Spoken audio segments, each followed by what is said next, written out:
GKGS trick 31 channel पर स्वागत है। आज हम लोग को भाग 3 बताएंगे और उसमें समझाएंगे कि भाग 3 में क्या क्या दिया गया है। भाग 3 को हम 3 पार्ट में करके पढ़ाएंगे, थोड़ा थोड़ा करके उसको 3 पार्ट में लाएंगे। उसमें से आज पार्ट 1 है जिसमें अनुच्छेद 12 से लेकर 18 तक हम बताएंगे और फिर इसी तरह 2 भाग और लाएंगे। तो आज हम भाग 1 लाए हैं, भाग 3 में पार्ट 1 लाए हैं और पार्ट 1 को हम समझते हैं कि पार्ट 1 में क्या दिया गया है। तो अनुच्छेद 12 में दिया गया है कि राज्य की परिभाषा। अनुच्छेद 12 में दिया गया है कि राज्य की परिभाषाएं क्या हैं, जो हमारे मूल अधिकार हैं, फंडामेंटल राइट। अनुच्छेद 12 से लेकर 35 तक। भाग 3 में 12 से लेकर 35 तक फंडामेंटल राइट अर्थात मूल अधिकार दिया गया है और उसमें आर्टिकल 12 में दिया गया है कि राज्य की परिभाषा। जो राज्य के नागरिक हैं, सबसे पहले तो देश के नागरिक, उसमें भी राज्य अलग अलग राज्य बांटा गया है। तो राज्य क्या कानून बनाएगा, जो भी नागरिक हैं, कुछ तो केंद्र का कानून होता है और कुछ राज्य का भी कानून होता है कि अपने राज्य के व्यक्तियों के लिए क्या कानून अपनाता है। तो राज्य की परिभाषा का उल्लेख किया गया है आर्टिकल 12 में। और आर्टिकल 13 की हम बात करते हैं तो इसमें दिया है कि मूल अधिकारों से असंगत या उनकी अल्पीकरण करने वाली विधियां।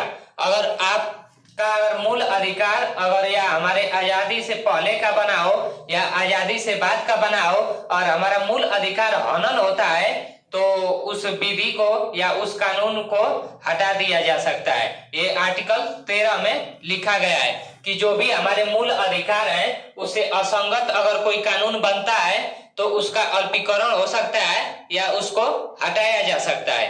आर्टिकल 14 में हम लोग देखते हैं कि क्या दिया है। तो आर्टिकल 14 में दिया है कि विधि के समक्ष समता का अधिकार।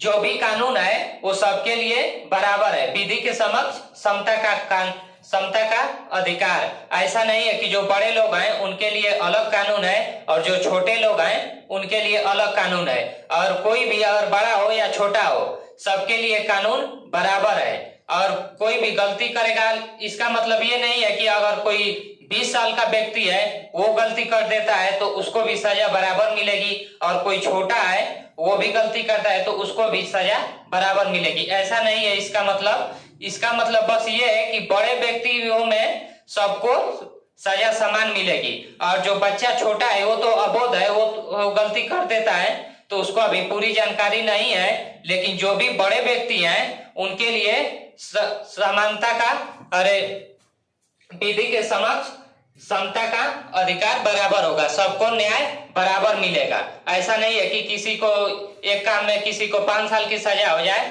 और किसी को उसी दोष के लिए 10 साल की सजा हो जाए। समानता का अधिकार रहेगा। और अनुच्छेद 15 में दिया गया है कि धर्म, मूल वंश, जाति, लिंग या जन्म स्थान के आधार पर आपस में भेदभाव नहीं किया जा सकता है। और किसी का धर्म अलग है या जाति अलग है तो उसके आधार पर उससे भेदभाव नहीं किया जा सकता है। जैसे बहुत से जगह पर ऐसा होता है कि या बिहार के या उत्तर प्रदेश के कहीं के लोग चले जाते हैं तो वहां पे उनके साथ भेदभाव किया जाता है कि ये बिहारी हैं या ये यहाँ के हैं, तो इसके आधार पर भेदभाव नहीं किया जा सकता है। ये अनुच्छेद 15 में लिखा गया है। अनुच्छेद 16 क्या है? लोक नियोजन के विषय में अवसर की समानता। लोक नियोजन अर्थात सरकारी नौकरियों में सबको अवसर की समानता मिलेगी। लेकिन ये अलग बात है कि उसी में 16 का पार्ट 4 जो है उसी में दिया गया है आरक्षण। जो आरक्षण दिया गया है, लेकिन इसका मतलब ये नहीं है कि लोक नियोजन के विषय में किसी को अवसर ही न दिया जाए, चाहे उच्च वर्ग के हो या निम्न वर्ग के हो, सबको अवसर दिया जाएगा। लेकिन कुछ उसी में आरक्षण का भी प्रावधान किया गया है। जैसे जनरल वर्ग के लोग जो हैं वो अगर उनकी मेरिट 120 पे बनती है तो कुछ एससी या एसटी के जो हैं उनकी 105 या 110 पे बन सकती है। लेकिन ऐसा नहीं है कि किसी को अवसर न दिया जाए, अवसर सबको दिया जाएगा। इसी के तहत ईडब्ल्यूएस को भी उसमें जोड़ा गया है। और अनुच्छेद 17 क्या कहता है कि अस्पृश्यता का अनटचेबिलिटी अर्थात कि छुआछूत का अंत। जैसे बहुत जगह छुआछूत से लोग छुआछूत करने लगते हैं कि ये इस जाति का है या ऐसा है वैसा है, जैसे तो उसका अंत हुआ है कि आप इन सभी चीजों से अंत इनका होगा। तो छुआछूत का अंत, अस्पृश्यता का अंत। अनुच्छेद 18 कहता है कि उपाधियों का अंत। उपाधि अर्थात जो पहले उपाधियां लगती रहती थी कि सर या जो भी उपाधि थी, जैसे महाराजा है, सुल्तान है, तो ये सब महाराज, महाराजा और सुल्तान, तो ये सब उपाधियों का अंत हो गया। अब आपके आगे नाम के आगे पहले उपाधि नहीं लगाया जाएगा। तो अनुच्छेद 12 से लेकर हम 18 तक आज हम बताए हैं और अगले पार्ट में इसके आगे बताएंगे। उम्मीद करते हैं कि आपको समझ में आएगा।